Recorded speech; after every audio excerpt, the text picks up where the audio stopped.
This Saturday, the Water Lantern Festival coming back to Boise for the 5th time. CBS 2's Angela Kernel is live from Julia Davis Park, where it's going to happen. And Angela, there's a lot of worry ahead of this year's events.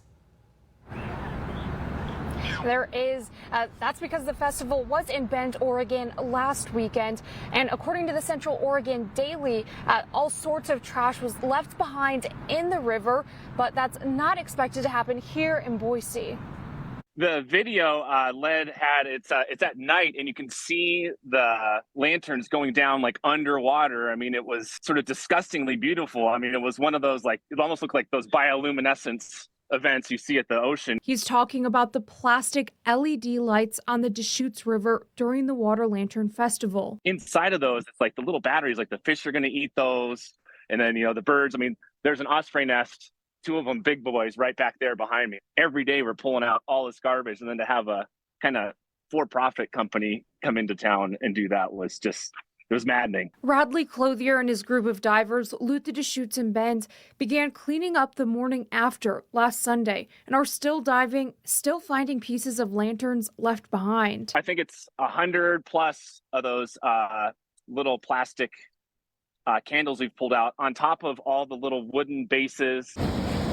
They don't know how many are left in the river. He says they aren't easy to find once they sink to the bottom. Doug Holloway, Boise's Parks and Recreation Director, says since hearing of the problems in Bend, he's talking with the organizers. Just so we could reiterate the importance of the plan that they've submitted. He says Boise has had no issues in the past with these event organizers. With the number of lanterns they've launched in this pond, we have never experienced any leftover debris, not only in the pond, but in the grass area that surrounds the pond. Still, he's making sure they follow what their permit requires. It requires them to submit a plan on everything, all the details involved in launching the lanterns, where people will be located at when they launch, how they will pick up the lanterns out of the pond, and basically it's no trace left behind once they're done. Festival organizers say in a statement posted on their website, the escaped lanterns in Bend was an unfortunate accident,